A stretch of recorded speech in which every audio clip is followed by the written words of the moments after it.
Bonjour à tous, bienvenue sur ma chaîne, la chaîne du cabinet Propulsance, cabinet spécialisé en gestion de carrière et également en gestion du stress et des émotions.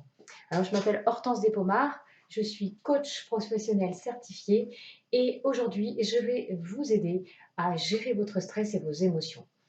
Alors, de quoi il s'agit aujourd'hui? Eh bien, de pouvoir mettre des mots sur cette situation de confinement due au coronavirus et de pouvoir réussir à gérer, à dépasser justement ces angoisses, ces peurs, à pouvoir reconnaître ces émotions et le besoin qui se cache derrière pour vous permettre ensuite de pouvoir avoir une vie plus agréable malgré les circonstances.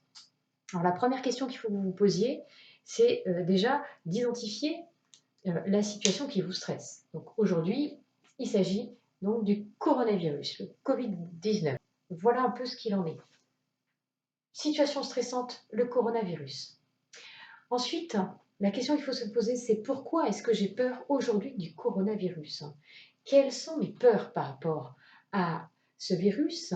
Quelles sont les croyances qui se cachent derrière et qui m'angoissent? Eh bien, ça peut être comme peur d'être contaminé, bien sûr, par le virus.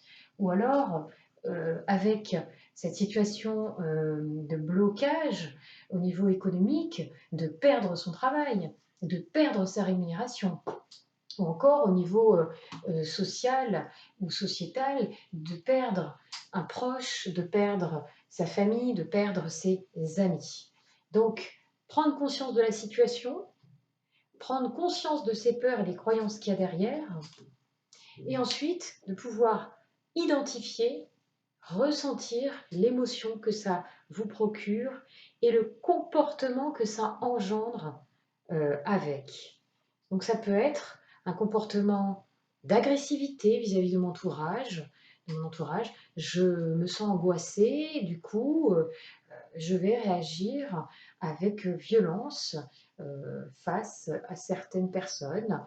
Je vais réagir avec colère vis-à-vis de la situation qui me pèse, ou alors je vais ressentir de la honte ou peut-être même de la culpabilité parce que je voudrais aider et que ma peur m'en empêche, ou parce que j'aurais pu aider et que je ne l'ai pas fait, ou encore parce que j'ai eu le coronavirus et que je l'ai transmis à quelqu'un ou que je pense l'avoir transmis. Enfin voilà, tout ça relève donc de nos croyances et puis de nos émotions qui vont engendrer un comportement vis-à-vis de l'autre. Ça peut être aussi bien sûr de la tristesse quand on a un proche qui est atteint, qui est décédé du coronavirus ou par rapport à la situation et à l'ambiance générale du moment. Voilà. Donc, la situation stressante, pourquoi j'ai peur, le comportement et les émotions que ça me procure, et ensuite, en quatrième position, eh bien, par rapport à cette situation, comment j'aimerais en fait pouvoir réagir? Quel comportement j'aimerais avoir? Et, et quel besoin en fait ça nourrit derrière? Pourquoi est-ce que je suis en colère, agressif? Pourquoi je culpabilise? Pourquoi est-ce que je suis triste? Pourquoi est-ce que ces émotions-là, eh bien, je les ressens et de quoi j'aurais besoin? Voilà. Eh bien, ça peut être tout simplement parce que j'aimerais bien être serein par rapport à cette situation. J'aimerais prendre du recul, être plus à l'écoute de mes enfants, de mes proches. Euh, J'aimerais aussi être plus présent de ceux dont je suis éloignée géographiquement avec le confinement. Tout ça nourrit quel besoin? Eh bien, le besoin de me sentir en sécurité ou d'être rassurée par rapport à la situation ou encore de pouvoir la maîtriser, cette situation-là. Et du coup, d'être informée de ce qui se passe ou encore de se sentir utile dans ces circonstances. Voilà.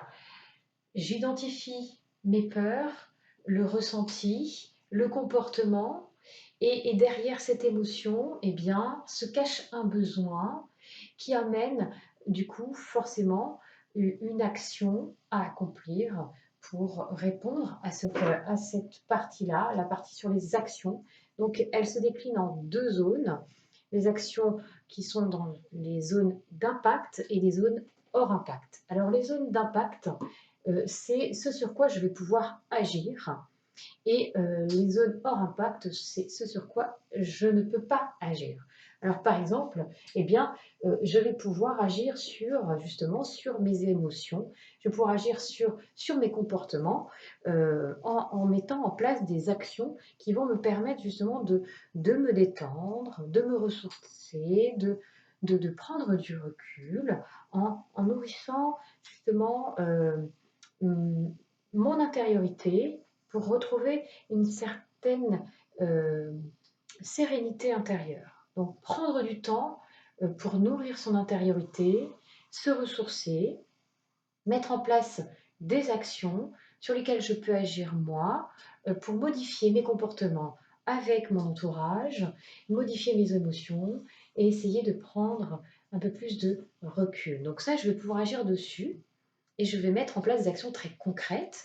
Alors, vous pouvez tout simplement aller respirer à votre fenêtre de manière calme, profondément, dans un temps de silence, pour vous reconnecter un petit peu avec vos ressentis, avec votre corps, et puis essayer de vous sentir présent dans le moment, dans l'instant du moment, de nourrir ce temps de silence pour retrouver un peu de calme, vous relaxer.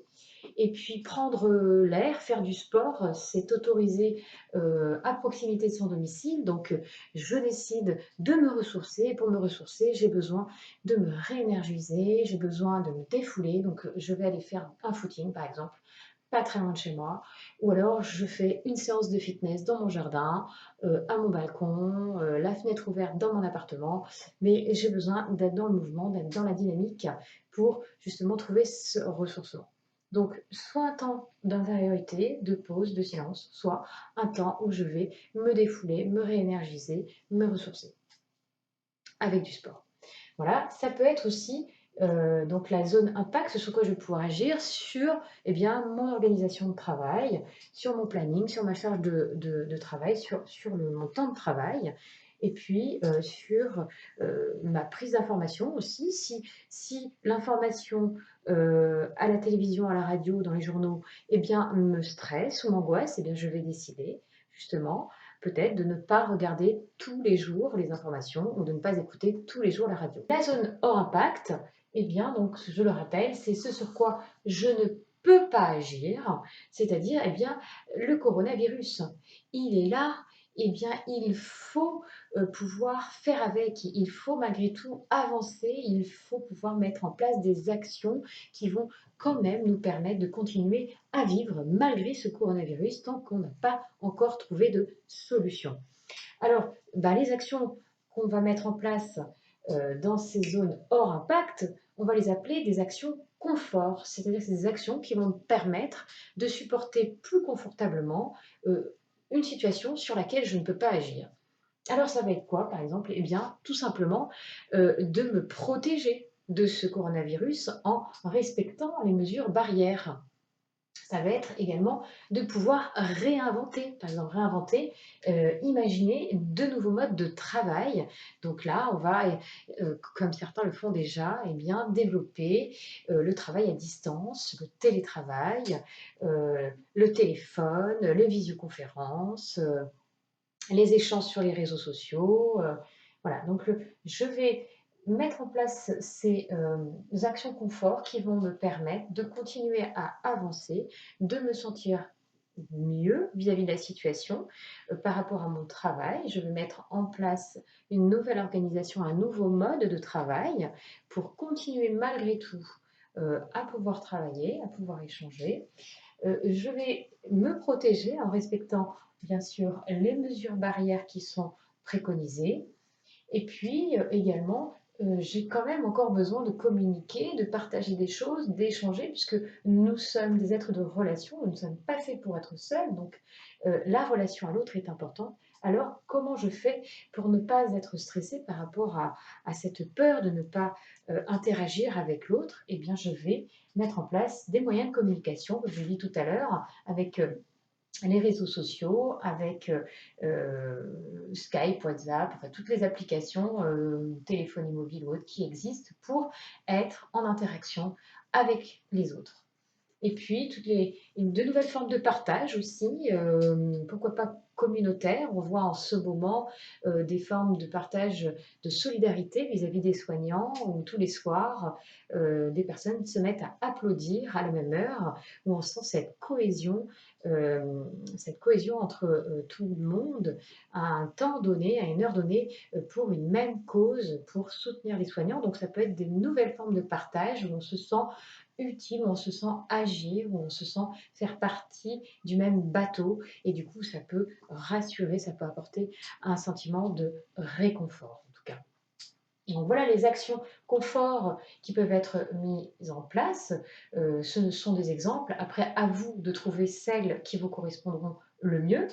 Et puis surtout, n'oubliez pas, ces actions-là, elles sont faites pour vous permettre de passer des journées plus agréables en prenant soin de vous, prendre soin de nourrir votre intériorité, en prenant le temps aussi de prendre soin de vos relations, de votre travail, de ce qui est nécessaire pour vous, de ce qui vous fait du bien, c'est-à-dire donc ces actions confort. Donc je prends le temps de prendre soin de moi, de prendre soin de mes relations, et bien pour nourrir mon équilibre, nourrir mon intériorité et cet équilibre qui va me permettre de baisser en stress, baisser en intensité émotionnelle et pouvoir justement gérer mes émotions, gérer mon stress, prendre plus de recul et me sentir davantage plus en paix. Voilà, eh bien, j'espère que ces petits conseils vous auront servi, que vous aurez la possibilité de mettre en place ces actions-là pour vous sentir bien au quotidien dans une situation parfois complexe. Je vous remercie.